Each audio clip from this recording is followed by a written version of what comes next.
Check, check. Checkity check, check, check, check, check, check. Checkity 1, 2. Check this out. Ayo. Joy Rider Co. has finally launched. If you want some cool motorcycle related stuff, then head on over to joyriderco.store and get yours today. Hey, what's up you guys? Welcome back to the channel. If you're new here, my name is Melissa. Today we are going to talk about several different unexpected things to expect as a new rider. So essentially what we're going to go over is different things that I myself was surprised by when I was a new rider, as well as things that are a general kind of consensus of things that are new that you're going to want to think about ahead of time and know in advance to help shorten your learning curve while you start your riding journey. So with that being said, let's get right into it. So number one thing to expect as a new rider that you might not expect going into it is wind. One thing that I was so surprised about when I was actually getting up and going is how freaking windy it is out there. Even though I have fairings on my bike, it's not a naked bike, which a naked bike I will put on the screen versus my bike that has fairings on it. As you can see the forks on the naked bike. That's why we call it a naked bike, amongst other reasons. Anywho, if you're new and you don't know, I'm actually a horse person. So I have come from the world of horses into motorcycles, and I've gone gallop speed, which is like 35 to 40 miles an hour, and that's windy. But when you're going 80 down the highway, holy crap, whole different story. So depending on what exactly you are on or riding is going to depend on the aerodynamics involved that are going to help you combat the wind. I had such a hard time getting used to this, and I was actually relatively scared to go fast because the wind felt so weird on my body. Like it was such a resistance that I wasn't used to, because when you're on and you're going, the wind pushes up against your chest and almost kind of wants to make you kind of sit backwards a little bit instead of forward and onto the bike. And what I did when I first started riding was I rode up here, like really upright instead of lower onto my bars and my tank.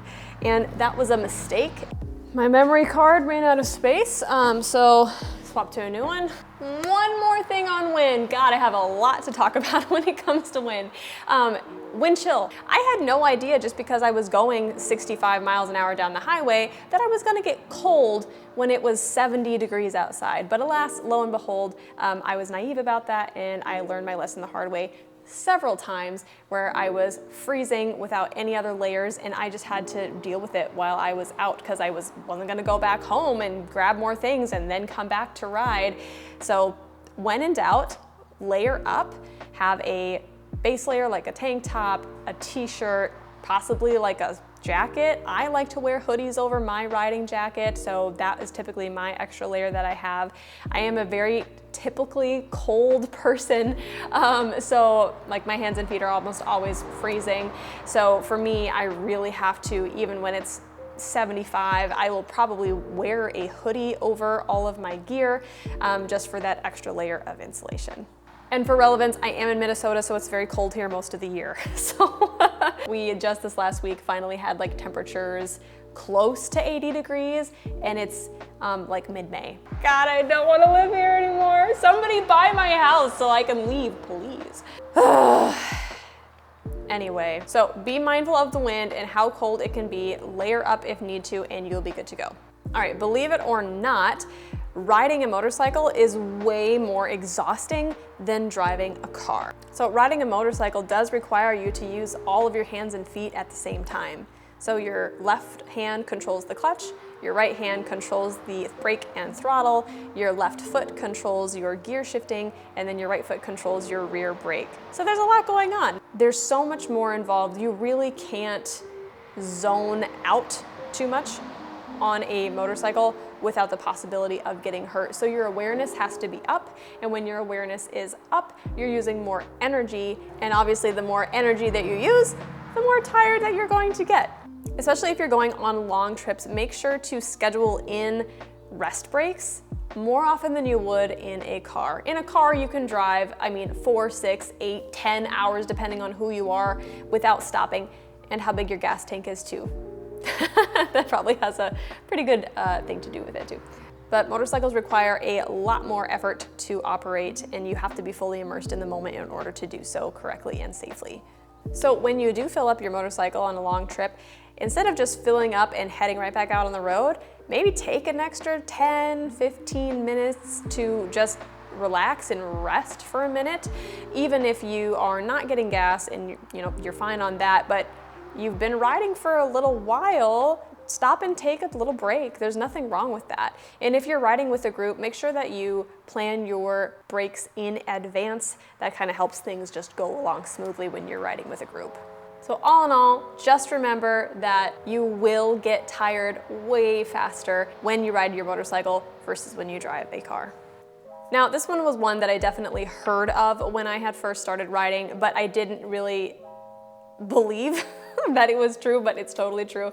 And that is painted lines on pavement are super slippery, and you need to be very careful when you drive over them. And this is actually true when it's dry out, but especially true when it is wet and rainy. You can go over them, but just for a split second, it might feel a little bit funny.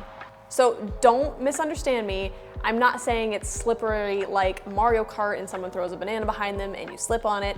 It's nothing like that, but it's just gonna feel different. And believe it or not, you will feel that feeling up through your tires and into the bars of your bike as you're handling it. So don't worry too much about it or have anxiety, just proceed with caution and know that painted lines on asphalt are slipperier than the regular asphalt. So something unexpected that I had no idea, I had no reference point for, was the difference between a cold and a warm tire. So when your tires are warm, they have more grip on the road versus a cold tire. So if your bike has been stored in a nice cool garage and you're going to be taking it out, even if it's 80 degrees outside, it's gonna take just a couple minutes for your tires to warm up. That's really loud. Someday I won't live by a highway and we'll be able to have nice quiet conversations with each other, but alas. So the type of tires you have on your motorcycle, how fast you're going, how hot it is outside, are all contributing factors on when exactly your tire is going to be warm. It's not something that you as a new rider have to worry about getting it up to a certain temperature out on the street, but just be mindful to not push yourself in your riding in any way, shape, or form within the first few minutes of a ride. Make sure that you've been riding for 10 to 15 minutes out on the street to make sure that your tires have warmed up and they're good to go. This next one was told to me to be careful about this, but I didn't actually believe it until it happened to me, which was not riding when you're not in the right headspace to ride. So just a quick story time. I remember poignantly one day after work, I had ridden in and I obviously had to ride my bike back home. And I had a very aggravating, maybe is the right word, aggravating day at work. And I was still aggravated by the time I went out. The very first stop sign, I stalled out twice because I was so flustered. I was so in my head that I really shouldn't have stalled twice, but I did. And then on my way home, on the couple of turns that I had to take to get out of town, I just wasn't turning right. And I wasn't at that time, I wasn't brand new. I had been riding for a couple of months, but I mean, still new enough to where I shouldn't be making those mistakes. And I've said this before on this channel, but while motorcycles can be a form of therapy for most, if not all of us riders, we do need to be careful and not let our emotions take control of our frontal cortex here and make all the decisions for us. So just be mindful. If you are upset and super ticked off or super sad in any way, shape, or form, just take an extra second, think about it, see if you can calm yourself down before you ride if you have no other means of transportation, or consider taking your car that day so that you don't have to risk it when your emotions are high. Believe it or not, the motorcycle actually really wants to stay upright. I don't know if you guys have ever seen videos out there on social media of people doing stunts with motorcycles or anything like that, but you'll see sometimes them fall off and then the motorcycle just goes out and keeps on going without anybody on it. So these are built to stay upright. There's not a whole lot that you can do unless you're super uneven and, you know, putting all of your weight to one side or the other. There's not much that you have to do to keep it upright. So when we are going less than 5 miles an hour and the bike's just kind of crawling along, that's when bad things happen. That's when you drop the bike. Been there, done that. And that's when things tip over and it all goes to heck. It's actually easier to keep the bike going a bit faster than having it go slower. As scary as that can be sometimes when you're first starting out, that forward momentum is what we need to keep the bike going upright.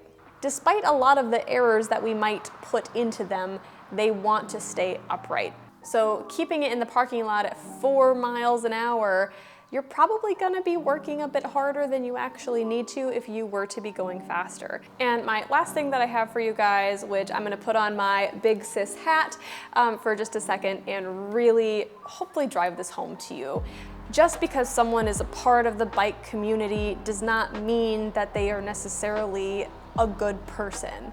If any of my in real life friends are watching this, this isn't about you, so don't worry. So I was naive in the fact that I was thinking, oh, everyone seems so nice in the biker community. This is great. Everyone has the same mindset that I do.